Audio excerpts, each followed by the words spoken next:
안녕하세요. 안녕하세요. 즐거운 통찰력 세계가 소명TV. 네. 오늘 우리 지난주 시간에 이어서 마틴 셀리그만의 네.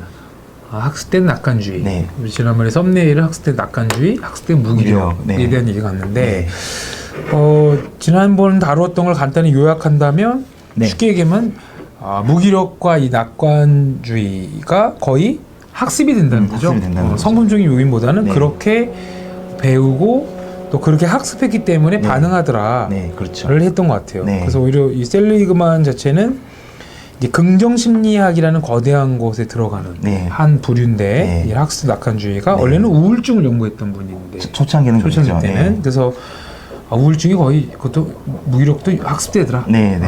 그랬는데 그래서 이분은 오히려 그래서 오히려 이제 낙관주의도 연습하고 학습하면 좀 나아질 수 네. 있다 하면서 어떤 현상과 상황을 바라보는 관점을 얘기할 때 크게 네. 세 가지. 첫 번째, 일시적인가 영구적인가. 네, 그렇죠. 일시적인가 그러면 내가 이 사안에 대해서만 오늘 좀 실수한 거랑 난 늘 항상 그래. 항상 그래. 두 번째는 시간적으로. 예. 한정적인과 전반적인가. 네. 그러니까 아까 일시적인과 영구적인 시간 개념이라면 한정과 점은 공간인 것 네, 같아요. 영역.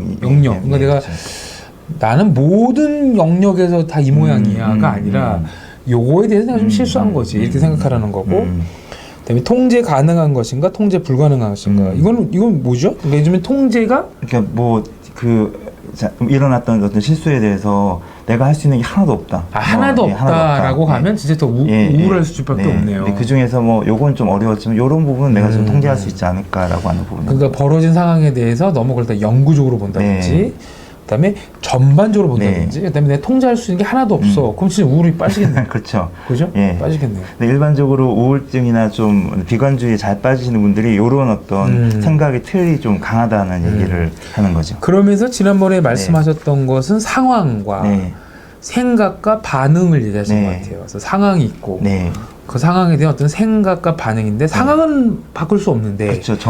생각과 반응은 거죠. 바꿀 수 있다. 이걸 하신 복수 사람은 좀 설명해 주실까요? 그러니까 예를 들어서 저번 주에 소개해드렸던 내용으로 예를 들자면 이제 어머니가 계속해서 옆에서 이제 잔소리를 하는 거죠. 밥을 먹으면 이건 먹어봐라, 저건 먹어봐라라는 얘기를 하는데 그 상황은 사실 주어진 상황이고요. 그 상황에 대해서 내가 어떻게 반응하는가에 대해서 중간에 이제 생각 그걸 어떻게 좀 내가 이제 해석하는가가 이제 중간에 이제 그게 영향을 준다는 얘기인데 예를 들어서 크게 보면 이제 극단적으로 두 가지로 나눌 수 있다는 겁니다. 이제 내가 좀 좋아하는 거 알아서 먹을 텐데 왜 저렇게 잔소리를 하시나라고 생각을 할 수도 있고 또 요렇게 되면 일반적으로는 좀 부정적인 반응, 좀 짜증을 낸다든지 제가 알아서 먹을게요. 요렇게 반응을 하는 반면에 좀 또 다르게 생각을 한다면 만약에 이게 어머니가 정성스럽게 음식을 만들어 주셨는데 이 반찬이 맛있는지 궁금하신 거구나라고 생각을 하면 또 그것과 연결돼서 이거 정말 맛있네요. 어머니 요 반찬 정말 맛있어요라고 좀 긍정적으로 낙관적으로 반응을 할 수 있더라라고 하는 부분인데 우리가 일반적으로 나는 왜 엄마한테 이렇게 투덜거리기만 하지라고 반응에 좀 집중을 하는데 어떤 상황에 대한 중간에 이제 그 반응을 하게 되는 이제 생각에 대해서 내가 이런 생각을 했고요. 그럼 생각을 좀 바꾸면 좀 내 반응도 달라질 수 있구나. 상황도 조금 이렇게 이제 달라질 수 있구나. 이런 부분라고 이제 마틴 셀리그만은 주장을 하는 거죠. 주장하는 거죠. 우리 밑에 하나 사례가 더 앞에 가는 차가 계속 왔다 갔다 하는 거예요. 그렇죠. 운전할 때 앞에 그런 경우 있어요. 제가 조금 부정적인 관점에서 한번 바라보고 긍정적인 관점에서 바라보는 걸로 대화를 하는 거예요. 친구인데 내가 이제 야, 저 차 왜 이렇게 왔다 갔다 해?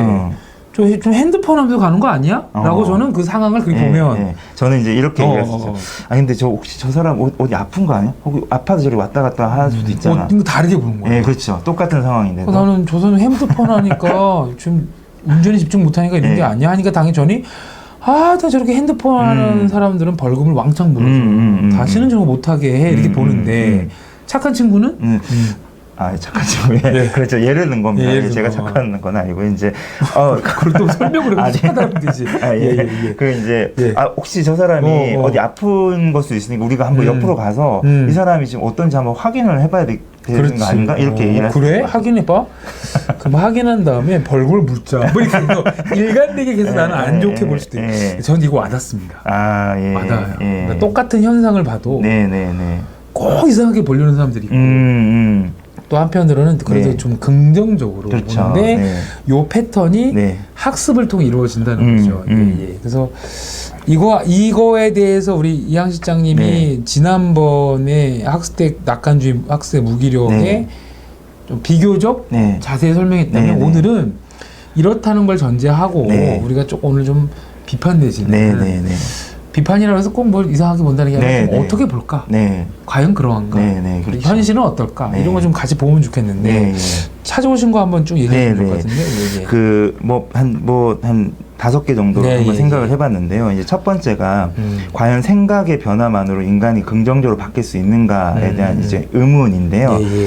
그 여기서 이 학습된 낙관주의 혹은 이제 큰 틀에서는 긍정 심리학 자체가 이런 틀이 있는데 예. 이제 그 상황을 어떻게 우리가 생각하느냐에 따라서 이제 인간이 긍정적으로 바뀔 수 있다, 예, 학습이 될 수 있다라고 얘기를 하는데 그 물론 힘든 상황에서 긍정적인 생각을 하는 게 낙관주의를 학습하거나 그렇게 키워나가는 데 도움이 되는 거는 저도 있다고 생각을 합니다. 하지만 그것만으로 과연 한 사람이 그 온전히 긍정적이 될 수 있을까? 이런 생각을 좀 하면 이게 사실 쉽지를 않겠구나라는 부분이 있고요. 그렇죠, 그렇죠. 그리고 이제 여기서 이제 이 긍정 심리학이나 이제 또 마틴 셀리그만의 주장에서의 조금 한계이기도 한데 그 만약에 어떤 사람이 한 30년을 그렇게 부정적으로 살았다가 또 뭐 살았던 사람이 갑자기 한 뭐 몇 번의 교육만으로 이 생각을 좀 바꾼다고 이 사람이 그 원래 그 30년 동안 익숙했던 그런 어떤 그 이 사람의 태도가 바뀌기가 쉬울까라고 하는 부분인데 중요한 지식이신 예, 근데 긍정 심리학에서는 이제 그런 부분들에 조금 집중하는 경향이 있습니다. 그래서 생각 바꾸는 연습 30년 하자는 겁니까? 이게 장난이죠, 장난. 예, 그러니까 예. 아니 사실은 목사님 말씀처럼 30년 그러고 살았으면 30년 동안 그렇게 또 이렇게 살면 뭐 이게 뭐 그냥 말 그대로 이제 바뀔 수 있을 것 같은데 그래서 저는 근데 30년 동안 그 사람의 생각을 바꿔줘 옆에 있다는 것 자체에 사랑으로 감동받을 거죠. 그렇죠. 그러니까 이게 좀 뭐냐면 이 긍정 심리학이 기본적으로 그 관계 혹은 공동체를 조금 이렇게 이제 크게 많이 이렇게 다루지는 않습니다. 그러니까 그 부정적인 생각을 하는 이 사람, 예. 이 사람이 어떤 훈련을 하느냐. 물론 뭐 옆에서 도와주는 분도 관계라고 볼 수 있지만 이제 그런 쪽에 대해서 그러니까 약간 긍정심리학이 꼭 그렇다는 게 아닌데 우리가 이 상황만 보면 네. 상황 속에서 저걸 어떤 프레임으로 볼 것인가로 어떤 거 정보를 집어넣을까라는 약간 투입과 산출도 여기 좀 있는 것 같아요. 그런 면도 사실 있습니다. 예. 근데 우리 시장이 얘기하신 것처럼 오늘 너무 중요한 지적을 하신 것 같은데 제가 이제 말씀하신 거에 근거해서 생각한 건 뭐냐면 결국은 어떤 상황을 이렇게 다르게 볼 때 함께 다르게 볼 수 있도록 도와주는 사람과 공동체 도움이 참 필요한데 그렇죠. 그거 없이 과연 혼자 할 수 있느냐 이건 좀 정당한 하나의 부분인 것 같아요. 그래서 이거 혹시 이거 접하신 분들가 그래 역시 생각하기 나름이야 생각하기 나름이어서 이걸 너무 고립된 상태에서 혼자 한다고 하는 거는 오히려 안 좋은 것 같아요. 그렇죠? 이게 본인의 익숙한 어떤 생각 패턴이 있기 때문에 이걸로 스스로 혼자서 이거를 한다는 게 사실 쉬운 일은 아닙니다. 뭐 불가능하다라고까지 하면 좀 너무 절망적일 수 있는데 결코 쉬운 일이 아니고요. 그래서 저도 이제 이렇게 뭐 취업 직장생활 하시다가 뭐 본인의 여러 가지 건강 문제나 뭐 여러 가지 과정 속에 이게 실업을 그렇죠. 이직도 아니고 그냥 잠깐 쉬시는 생각이 있어요. 되게 불안해하세요. 그렇죠. 뭐 상황에 나는 못 따라가서 이렇게 쉬는 사람이라는 식으로 또 약간 이렇게 낙오자처럼 바라보는 관점을 저는 아니다. 우리가 더 우리 인생을 잘 살기 위해서 좀 더 이렇게 쉬는 과정이고 또 준비하는 과정으로 생각하자라고 하면 그 자리에서는 끄덕끄덕하지만 그 다음날 전화가 와요. 불안해요. 그런 것 같아요. 그렇죠. 오히려 그 옆에서 계속 아니야 괜찮아라고 오히려 다른 관점을 얘기해주는 사람도 참 중요한 것 같아요. 그렇죠. 사실은 그런 어떤 강의나 어떤 그런 메시지를 통해서 그 접하는 건 저는 아주 좋다고 봅니다. 이제 뭐 거기에 머물러 있지 않도록 도와주는 거니까. 그러면 두 번째 말씀하신 것도 첫 번째 관계와 좀 연결될 수 있을 것 같은데. 그러니까 이제 뭐 자연스럽게 2번이 낙관적 태도 형성에서 관계라는 변수를 너무 좀 등한시한 것이 아닌가라는 부분인데 그 인간이 긍정적 태도와 생각을 함에 있어서 물론 개인적인 힘이 중요하죠. 필요합니다.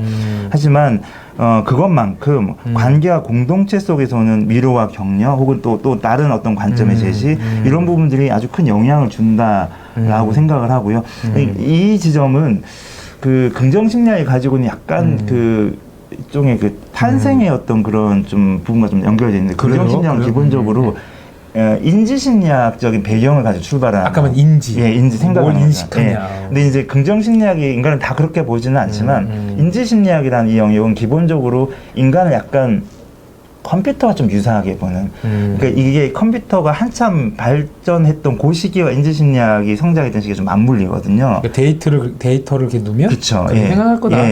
그래서 이렇게 어떤 그런 입력 공식을 다르게 하면 똑같은 자극을 넣어도 다른 반응이 나오는 것처럼 이제 그런 어떤 큰 틀에서 이제 이 긍정심리학이나 혹은 학습된 이 낙관주의가 좀 흐름이 있기 때문에 아무래도 좀 조금 이렇게 관계라는 변수를 그렇게까지 컴퓨터는 뭐 관계 이렇게 듣고 이러진 않으니까요. 네, 그런 부분들을 조금 등한시할 수밖에 없는 좀 그런 면이 있기는 하지만 근데 기본적으로 관계라는 변수를 좀 조금 이렇게 등한시한 면이 있지 않을까라는. 그러니까 저희들이 지금 계속 하는 얘기는 마틴 셀리그만의 학습된 낙관주의가 일면 이렇게 상당량 맞는 면도 있는데 그 실제로 또 우울증 치료에도 도움되셨다고 하니까 그건 뭐 우리가 부인할 수 없는데. 또 이것이 마치 전부인 양만 바라볼 때는 방금 말씀하신 관계나 이런 또 공동체의 부분을 너무 등한히 하면 생각하면 안 된다. 오히려 공동체가 이 역할을 해줘야죠. 긍정적으로 바라볼 수 있도록 공동체를 해줘야 되는 거죠. 세 번째는 조금 더 이게 환경 구조를 말씀하시는 것 같아요. 세 번째 한번 생각해 본 건 한 개인이 부정적인 말과 정서를 일으키는 이게 이제 지금 관계에 대한 얘기를 드렸으니까요. 이게 저희가 이제 긍정적인 얘기를 해주는 공동체에 대한 얘기를 좀 말씀드린 건데 이게 사실 저도 경험을 해보면 제 주변의 공동체가 항상 그렇지만 않았거든요. 그래서 부정적인 말과 정서를 일으키는 공동체의 어떤 구조에 대해서 개인이 어떻게 좀 반응을 하면 좋을지에 대한 부분들도 좀 생각을 해봤는데요. 이게 이제 일종의 구조죠, 구조. 구조죠. 구조인데 이게 저는 이제 이 부분에 대해서 뭐 그 좀 개인이 좀 할 수 있는 부분에 의문을 좀 제기를 하고 좀 저항할 필요가 좀 있지 않을까라고 저는 생각을 했습니다. 또 그 이전에 이제 이 부분도 지금 그 공동체에서의 그런 부정적인 어떤 말과 정서를 일으키는 구조가 문제가 있구나. 이게 당연한 게 아니구나라는 어떤 그런 부분들을 인식하는 그런 시각이 좀 필요한 것 같습니다. 의외로 보면 어떤 조금 이렇게 억압되고 뭔가 이렇게 그 사람을 이렇게 압박하는 구조에 있음에도 불구하고 정작 그 속에 있는 부분들은 뭐 그게 그렇게 뭐 문제가 있고 이게 뭐 좀 바꿔야 된다라는 인식을 못할 때가 꽤 많거든요. 그래서 그냥 당연한 듯이 약간 그냥 갇혀 사시는 것처럼. 예를 들면 이런 거죠. 직장의 어떤 선배가 신입 직원을 향해서 뭐 폭언을 행사하는 거예요. 또 뭐 여직원이면 해서는 안 되는 그런 어떤 수위의 말들을 막 할 때 분명히 이거는 거기서 당연히 부정적이고 우울감이 생길 수밖에 없는 건데 거기서 대고 아닙니다. 그 말 그냥 한 귀로 듣고 흘러보내십시오. 라고 한다고 그 근본적인 고통을 주고 가해를 하는 어떤 문제의 원인이 사라지지 않는데 그냥 좋게만 생각하면 되는지 그건 아니라는 거죠. 그러면 오히려 그렇게 폭언을 행사하거나 어떤 폭력을 행사하는 애들이 더 강해지죠. 그렇죠. 더 강해집니다. 더 세게 그렇게 하죠. 그리고 대부분 폭력을 행사하는 애들은 대부분 그렇게 하죠. 내가 너 때문에 하는 거야. 이렇게 한다는 얘기죠. 그러니까 그러면 이제 긍정적으로 나 때문에 나를 훈계시키려고 저러는구나. 이거는 폭력이죠. 그렇죠. 그럼 그거는 어떤 그거 제가 보기에는 상황이 약간 중립적이고 명확한 악으로 규정할 수 없는 상황에서는 그래도 긍정적인 면도 볼 수 있는데 명확한 악에 대해서는 저항도 필요하다 얘기하신 것 같아요. 이제 그런 차원에서 그 인간과 사회를 좀 뭔가 조금 더 깊게 이해하기 위한 그런 노력 혹은 공부도 필요하다고 보거든요. 그러니까 본인이 처한 상황이 이런 상황이 이게 좀 부당한 상황일 수 있겠구나. 이게 내가 느끼는 정서가 꼭 내가 뭔가 못나서만 느끼는 게 아닐 수 있겠구나라는 것들을. 그래서 공동체 리더, 그러니까 어떤 인생의 선배, 또 사람한테 그 상황을 오픈해야죠. 그렇죠. 혼자만 생각을 바꾸려고 하면 안 돼. 오픈했더니 봤더니 그건 명확한 악이다, 잘못인데 네가 부당한 일을 겪고 있다라고. 그렇죠. 그렇지라고 액션도 취해야지 마음 먹게 달라서는 아닌 것 같아요. 그렇죠. 그런 게 중요하고. 예. 그런 부분들 때문에 좀 이런 거에 대한 이해 또 혹은 또 이런 부분에 대해서 주변 공동체 관심이나 좀 어떤 개입도 좀 중요하다고 보고요. 그다음에 네 번째면 또 그런 분위기가 좀 있기 때문에 본인이 가지고 있는 부정적인 걸 좀 너무 드러내지 않고 이렇게 좀 이렇게 숨기려고 하는 분위기도 분명히 존재하거든요. 그래서 그런 어떤 이런 부정적인 것을 너무 드러내지 않으려는 현대 사회 속에서 좀 부정적인 말을 좀 할 수 있는 이런 어떤 부분들, 대안들이 뭐가 있을까에 대한 부분들 좀 생각을 좀 해봤습니다. 그러니까 낙관주의라는 얘기를 하지만 이 낙관주의라는 얘기가 나온다는 건 이제 비관주의에 대한 게 분명히 뭔가 이렇게 강하다는 얘기니까요. 뭐 비관주의가 별로 없는데 뭐 낙관주의를 그렇죠, 해야 되나 말아 이런 얘기가 나오진 않을 거니까. 근데 의외로 사실은 비관적인 어떤 상황이나 그런 어떤 말들이 있는데 그거를 드러내지 않으려고 하는 분위기도 있다 보니까요. 그래서 저는 기본적으로 좀 본인 속에 있는 부정적인 말을 할 수 있는 용기가 좀 필요하다고 생각을 하고요. 근데 이제 이 용기라고 하는 게 그 개인에게 있어서 그냥 개인에게만 너 용기를 내봐. 너 왜 그걸 가만히 있니? 라고만 얘기를 한다고 용기가 생긴다고 저는 생각을 하지는 않고요. 홀로 노력을 할 필요도 있습니다. 그렇지만 노력해서만 갖기는 사실 어려움이 크기 때문에 뭐 소위 말해서 본인을 어떤 그런 능력으로만 재단한다든지 너무 부정적인 어떤 얘기만 들려주는 공동체만이 아니라 자신의 어떤 긍정적인 것도 드러내주고 또 존재의 연약함을 좀 품어줄 수 있는 뭐 어때 뭐 다 그런 거지 뭐 너 그런 연약함도 있지만 우리 같이 한번 그거 같이 이렇게 품으면서 해결해 나가보자라는 공동체를 만나는 것이 굉장히 중요하다고 생각을 하고요.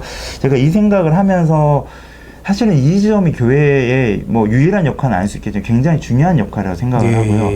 저도 이제 사회생활을 이렇게 하면서 보면 물론 저는 이제 속한 어떤 직장 공동체가 기독교 공동체이긴 하지만 또 뭐 일반적인 사회에 이렇게 보다 보면 사실은 연약함을 품어주는 어떤 구조가 그렇게 많지 않습니다. 얘기는 강해져라고 하고 완벽해져라고 하는 그런 메시지가 주어가 되는데 이제 교회에서는 뭐 다들 이제 하나님 은혜 속에 사는 또 그런 어떤 하나님 자녀로서 연약함과 이런 것들을 편하게 오픈할 수 있고 또 편하게 오픈한다는 것은 그 오픈됐던 것들을 좀 이렇게 수용받고 좀 이렇게 뭔가 이렇게 같이 이렇게 씨름하는 이런 공동체가 교회이기 때문에 교회에서 그게 가능하다면 또 사회에서 본인의 어떤 부정적인 면을 드러낼 수 있는 또 용기도 거기서 이제 자라나지 않을까라는 마음이 드는데 이제 교회에서 이런 부분들이 좀 중요한 역할이지 않을까. 부정적인 것들도 드러낼 수 있는데 이 부정적인 것들이 얼마든지 우리 어떤 생각의 변화에 의해 긍정적으로 바라볼 수 있다라고만 너무 일반적으로 몰아갈 때 드러내지 않는 그 부정적인 어떤 정서들 이런 것들이 잘못하면 덧나니까 건강하게 표현하는 장도 필요하다. 그런 의미도 있고요. 그런 차원에서 제가 마지막으로 좀 생각을 해본 게 부정성과 긍정성을 균형 있게 이렇게 가져갈 수 있는 이제 소위 건강한 주체성이라는 게 뭘까에 대한 부분도 한번 생각을 해봤는데 이게 방금 말씀드렸던 부분과 좀 연결된다고 생각을 하는데 이 낙관주의라는 얘기를 할 때 아까 이제 비관주의적인 생각을 낙관적인 걸 바꾸는 어떤 과정 그렇게 학습하는 과정으로 낙관주의가 이제 자라날 수 있고 형성될 수 있다라고 얘기를 하는데 그 의견 동의를 하지만 한편으로는 비관적인 어떤 이런 어떤 생각이나 이런 마음이 있으신 분들이 낙관적인 어떤 생각을 바꾸기 이전에 본인 속에는 비관적인 것들을 충분히 드러내는 시간들이 필요하다고 생각을 합니다. 그러니까 그게 드러나지 않고 그냥 그런 상태에서 그냥 너 그런 것들이 그냥 바꿔버리자라고 좀 급하게 좀 처방되는 그런 부분들은 좀 그런 부분들보다는 좀 비관적인 부분들을 아까 말씀드렸던 것 그런 공동체나 좀 드러내는 것들이 중요하지 않을까라고 생각을 하고요. 이제 그런 면에서는 부정성과 긍정성을 좀 균형 있게 하기 위해서는 솔직함이 중요하지 않을까라는 생각이 좀 듭니다. 이게 자신의 생각이나 감정을 좀 들여다보고 또 정직히 인정하고 그게 이제 부정적인 것은 긍정적인 것은 그것을 이제 표현하고 이제 공동체에 또 오픈하고 서로 그걸 가지고 대화를 하고 이런 부분을 통해서 솔직히 이제 저를 예를 들자면 저는 솔직히 표현을 하고 표현한 그 공동체 안에서는 이제 그것이 이제 조율하고 다듬어지겠죠. 위로도 받겠지만 이제 그런 걸 통해서 이 부정적인 이 부분이 꼭 그렇게만 생각할 건 아니구나. 또, 이 부분은 또 내가 회개해야 될 부분이구나. 또 뭐, 권면도 들을 수 있으니까. 이제 그걸 통해서, 다듬어지는 과정을 통해 좀 더 균형 잡히고 성숙된 주체성이 좀 자라나지 않을까라는 생각을 좀 해봤습니다. 일단, 마틴 셀리그만의 이런 학습된 낙관주의는, 학습된 무기력과 함께, 이런 무기력이 너무 지나치게 어떤 성품적인 요인이나 또 과거의 어떤 사건에 의해서 결정되듯이 나는 이럴 수밖에 없어가 아니라 그래도 우리가 노력하고 또 상황을 다시 바라보면 또 낙관적으로도 볼 수 있다라는 가능성을 열어준 건 맞는데 오늘 이제 저희들이 이제 좀 우려하면서 얘기했던 건 뭐냐면 이것이 너무 이런 어떤 생각의 변화로만 모든 게 다 가능한 것처럼 얘기하는 것도 좀 위험하다라는 거죠. 그렇죠. 저도 그런 것 같아요. 예를 들면 앞에 가는 차가 계속 왔다 갔다 하니까 분명 핸드폰 하고 있는 걸 거야 라고 부정적인 얘기를 하는 이 분이 있다면 전 이분이 과거에 이런 상처도 있는 거겠죠. 그렇죠. 상처 있었던 거고. 그러면 우리가 이제 과거에 상처가 있었기 때문에 나는 어떤 특정 상황이 오면 늘 그 상처에 의해서 늘 그렇게 부정적이만 임해야 돼. 또 그건 아닌 거죠. 그렇죠. 그거는 그거만 결정론인 거죠. 과거의 상처로 인해서 지금의 선택들이 거의 세팅된다는 것도 안 좋은 생각이고 반대로 과거의 상처를 완전 다 무시하고 지금 마음 먹기에 달린 거야 하는 것도 그게 이제 어떤 마음 속에 과거의 기억에 의해 형성된 고통들을 또 너무 또 외면하고 또 그게 이상한 방식으로 이게 덧날 수 있는 또 요지를 제공하니까. 같이 가야죠. 그렇죠. 같이 가야죠. 근데 그 같이 가는데 오늘 실장님이 말씀하신 것처럼 공동체와의 그 관계가 결국은 더 중요하다.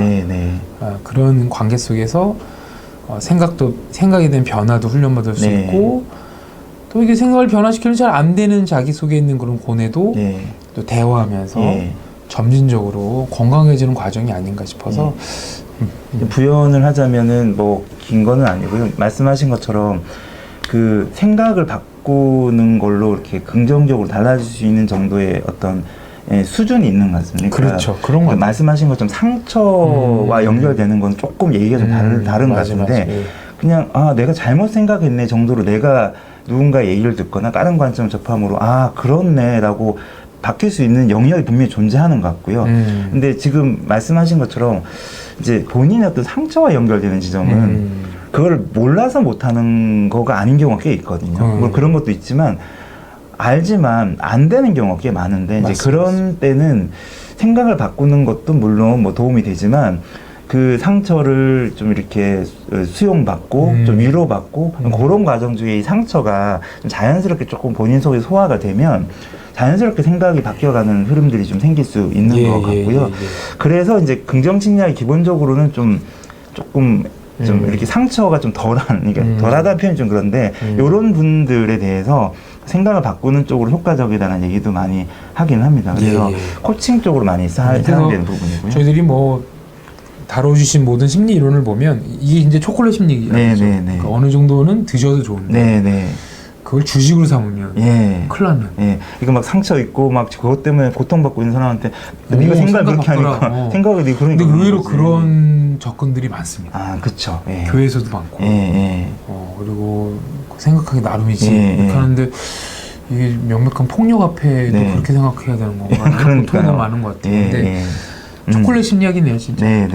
적당히 적절한 위치 안에서 초콜릿을 드셔야지 그 주식으로 삼는다든지 그게 모든 건강에 어떤 만병통치약처럼 한다면 유머인 것처럼 그러나 이제 기본적인 공동체라는 맛있는 어떤 그 한정식을 드신 다음에 식사를 하시고 그러나 이제 초콜릿 이렇게 관점을 자꾸 이렇게 좀 우리 안에 있는 자꾸 부정적으로 보려는 마음들을 좀 보는 것 얘기는 그럼요. 마틴 셀리그만의 학습된 낙관주의가 되게 유용하다. 유용합니다. 그리고 거기에서는 이제 일시적인가 영구적인가, 그다음에 한정적인가 전부인가, 통제가 가능한가 그렇지 못하는가에 대한 관점으로 이렇게 본다면 유익하지 않을까 싶습니다.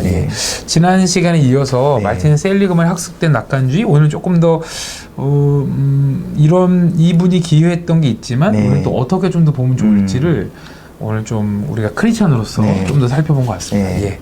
다음 시간에도 아마 또 뭐 다양한 거 좀 준비하고 계시는 걸로 알고 있는데 아무튼 또 우리에게 계속 또 좋은 거, 유익한 거 들려주시면 좋겠습니다.